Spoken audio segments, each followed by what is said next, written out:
अरे क्या हुआ तुझे? सुबह सुबह इस तरह मुंह फुलाकर क्यों बैठा है?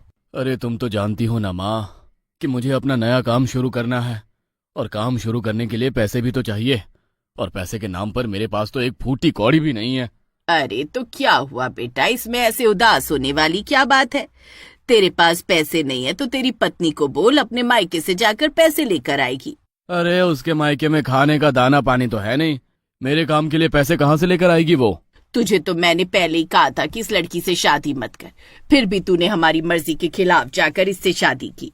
अगर हमारी मर्जी से शादी की होती तो इतने अमीर लड़की से तेरी शादी करवाते जो दुनिया भर का दहेज लेकर आती घर में। जाकर बोल उसे कि तुझे पैसे चाहिए। अमित ने रिंकी से लव मैरिज की थी, लेकिन शादी के कुछ समय बाद ही उसका तेवर उसके लिए बदल गया था। जैसे ही उसकी माँ ने उसे दो चार बातें बोली तो वो पैसे मांगने के लिए रिंकी के पास चला गया और उसे उसके मायके से पैसे मांग कर लाने के लिए कहने लगा। कैसी बातें कर रहे हो आप? 5 लाख रुपए कहाँ से लाएंगे मेरे मम्मी पापा? वो दोनों जैसे तैसे करके तो अपनी 2 वक्त की रोटी खाते हैं। उनके पास इतना पैसा होता तो क्या आज उनका जीवन ऐसा होता? अरे वो सब मैं कुछ नहीं जानता, मुझे पैसे चाहिए, मतलब चाहिए। अभी के अभी घर जाओ और अपने मम्मी पापा से पैसे मांग कर लाओ, और अगर पैसे लेकर नहीं आई ना तो यहाँ पर आने की कोई जरूरत नहीं है। अमित रिंकी को जबरदस्ती उसके घर भेज देता है। रिंकी पूरे रास्ते रोते हुए अपने घर तक पहुंचती है, लेकिन घर के बाहर पहुंचते ही वो अपने आंसू साफ करती है और घर का दरवाजा खटखटाती है। उसकी माँ आकर दरवाजा खोलती है और अपनी बेटी को इतने समय बाद देखकर बहुत खुश होती है। कितने दिनों बाद घर पर आई है तू? जब से शादी करके गई है तब से यहाँ पर तो तूने आना ही बंद कर दिया था। आ अंदर आ, मैं तेरे लिए चाय बनाकर लाती हूँ। रिंकी देखती है कि उसका मायका पहले जितना टूटा फूटा और पुराना था, अब तो उससे भी ज्यादा जर्जर हो चुका था। हर जगह सीलन आई हुई थी और पूरा घर बहुत कमजोर हो चुका था। रिंकी ने देखा कि चीनी के डिब्बे में बस 1 चम्मच चीनी थी। उसकी माँ ने रिंकी के लिए 1 कप चाय बनाई। तुमने सिर्फ 1 कप चाय क्यों बनाई माँ? अरे बेटा, मैंने और तेरे पिताजी ने तो अभी नाश्ता किया था, इसलिए मेरा चाय पीने का मन नहीं था तो बस तेरे लिए चाय बना दी। रिंकी समझ गई थी कि घर में ना तो राशन है और ना ही खाने पीने के लिए ज्यादा कुछ है, इसलिए घर में जो कुछ भी था उसकी माँ ने उसे लाकर दे दिया। उसकी माँ अपने चेहरे की हंसी के पीछे घर के हालात छुपाने की कोशिश कर रही थी, लेकिन वो हालात छुप नहीं सकते थे। घर की हालत देखकर रिंकी की आंखों में आंसू आ गए। काश भगवान ने मुझे तुम्हारी बेटी बनाने की बजाय तुम्हारा बेटा बनाया होता, तो मैं तुम्हारे साथ रहती। तुम्हें इस हालत में देखकर मुझे बहुत दुख होता है माँ। अरे नहीं नहीं बेटा, ऐसा कुछ नहीं है, सब कुछ बिल्कुल ठीक है। तू क्यों खामखा चिंता करती है? रिंकी ने थोड़ी बहुत सिलाई का काम करके कुछ पैसे जोड़े थे, जिसे उसने अपने ससुराल वालों की नजर से बचा लिया था, वरना तो वो उसके सारे पैसे हड़प लेते थे। रिंकी ने उन पैसों से अपने मायके में राशन भरवाया और बाकी के पैसे अपनी माँ को दे दिए और कुछ देर बाद अपने ससुराल वापस चली गई। अरे वाह, तुम तो बड़ी जल्दी वापस आ गई, लेकिन तुम्हारे हाथ में मुझे पैसों का कोई बैग नहीं दिख रहा। पैसे लेकर आई हो या नहीं? आपको लगता है क्या इसके फटीचर माँ बाप इसे कुछ देंगे? ये कुछ लेकर नहीं आई है, बस हमारे ऊपर बोझ बनकर बैठी हुई है। मैं तो कहती हूँ इसे घर से निकाल दो भैया, तो ही अच्छा रहेगा। रिंकी के ससुराल के सभी सदस्य उसे तरह तरह की बातें सुनाने लगते हैं और उसका पति उसका हाथ पकड़कर उसे धक्के देकर घर से बाहर निकाल देता है।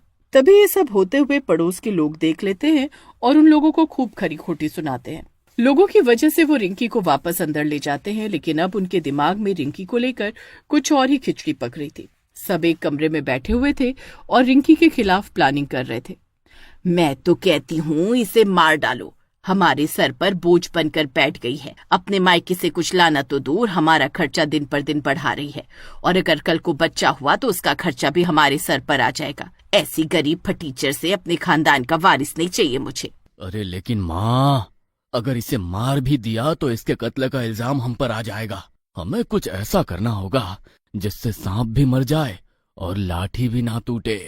अमित की बात सुनकर उसकी बहन शीना अचानक बीच में बोल पड़ती है और वो रिंकी को मारने के लिए उन सबको एक आइडिया बताती है। रात को वो लोग रिंकी के कमरे में जाते हैं जहाँ वो गहरी नींद में सो रही थी। अचानक अमित टेबल फैन की खुली वायर रिंकी पर छोड़ देता है और करंट लगने के कारण वहीं पर करंट लगने की वजह से उसकी मौत हुई थी। तो पुलिस भी उसे एक हादसा समझ लेती है और वो लोग उससे मारकर बच जाते हैं। अच्छा हुआ जब वो मर गई, सांप भी मर गया और लाठी भी नहीं टूटी। मुकेश जैसे ही ऐसा बोलता है तभी उसके सर पर चल रहे पंखे से एक वायर अपने आप उसके ऊपर जाकर गिरती है और उसे बहुत जोर का झटका लगता है। वो झटका इतना तेज था कि करंट लगते ही मौके पर मुकेश की मौत हो जाती है। उन लोगों ने रिंकी को करंट देकर मार दिया था, इसलिए अब रिंकी एक करंट मारने वाली चुड़ैल बन जाती है। एक को तो मैंने मौत के घाट उतार दिया, अब धीरे धीरे करके इन सब से बदला लूंगी। अगर नहीं रहना था मेरे साथ तो मुझे तलाक ही दे देते, मैं अपने माता पिता की सेवा ही कर लेती, लेकिन इन लोगों ने तो मुझे जीते जी मार डाला। किसी को नहीं छोड़ूंगी मैं। मुकेश के देहांत के बाद वो उसका अंतिम संस्कार करके आते हैं, तभी शीना कहती है, मुझे तो बहुत डर लग रहा है, कहीं पापा को भाभी की आत्मा ने तो नहीं मार डाला। हम लोगों ने भी उन्हें करंट देकर मारा था और पिताजी की मौत भी करंट से ही हुई है। हो ना हो, लेकिन मुझे ये भाभी की आत्मा का ही काम लगता है। अरे चुप करो शीना, ये आत्मा जैसा कुछ नहीं होता, और पापा की मौत बस एक हादसा है। तुम ये सब फालतू की बातें मत करो। अमित शीना की बात को अनदेखा कर देता है। रात को वो सब अपने अपने कमरे में सो रहे थे, तभी शीना को अपने कमरे में कुछ आवाज सुनाई देती है। अचानक उसकी नींद टूटती है तो वो देखती है कि उसके कमरे के कोने में कोई खड़ा है। उसके हाथ में 2 वायर है। कौन हो तुम, और तुमने अपने हाथ में खुली वायर्स क्यों पकड़ी हुई हैं? तुम जो भी हो, जाओ यहाँ से। अरे अरे मेरी प्यारी ननद, वो क्या है ना, मरने के बाद मेरा अकेले मन नहीं लग रहा। तुमने मुझे करंट देकर मार जो डाला, अब मुझे तुम्हारी बहुत याद आती है, इसलिए मैं सोच रही हूँ कि तुम्हें भी अपने साथ ही ले चलती हूँ। अपनी भाभी की चुड़ैल की ये बात सुनकर शीना बुरी तरह डर जाती है। वो वहाँ से भागने की कोशिश करती है, लेकिन उसके कमरे का दरवाजा खुलने का नाम ही नहीं लेता। तभी चुड़ैल उड़ती हुई उसके पास आती है और वो 2 खुले वायर्स शीना के ऊपर फेंक देती है। शीना को बहुत जोर से करंट लगता है और तुरंत ही उसकी मौत हो जाती है। सुबह जब उसके घर वाले उसके कमरे में आते हैं तो शीना की डेड बॉडी देखकर उनके होश उड़ जाते हैं। अरे ये क्या, शीना की मौत भी करंट लगने से हुई है? कहीं शीना की बात सच तो नहीं कि रिंकी की आत्मा हमसे बदला ले रही है? अगर ऐसा है तो अगला नंबर हमारा ही होगा। हमें किसी तांत्रिक बाबा के पास जाकर मदद मांगनी चाहिए। अब तो कोई तांत्रिक बाबा ही इसमें हमारी मदद कर सकते हैं। वो दोनों डरी हुई हालत में गांव के पास वाले तांत्रिक बाबा के पास जाते हैं और उन्हें सारी बात बताते हैं। लेकिन जैसे ही तांत्रिक बाबा उनकी बात सुनते हैं तो उन्हें उन पर बहुत गुस्सा आता है और वो उनकी मदद करने से साफ मना करके उन्हें वहाँ से भगा देते हैं। वो डरी हुई हालत में अपने घर आते हैं। अब तो तांत्रिक बाबा ने भी हमारी मदद करने से मना कर दिया, पता नहीं अब हमारा क्या होगा। शांति बहुत घबराई हुई किचन में जाती है और कुछ खाने के लिए बनाने लगती है। वैसे ही उसकी बहू की चुड़ैल उसके सामने प्रकट हो जाती है। उसे मिक्सी से बहुत तेज करंट लगता है और उसकी भी मौके पर ही मौत हो जाती है। उसके गिरने की आवाज सुनकर अमित जल्दी से किचन में भागता हुआ आता है तो वहाँ पर उसे एक चुड़ैल खड़ी हुई दिखाई देती है। बस एक तुम ही बाकी हो, तुम्हें भी मैं अभी के अभी निपटा देती हूँ। मुझे मारने की सजा तो मिलनी चाहिए ना तुम्हें।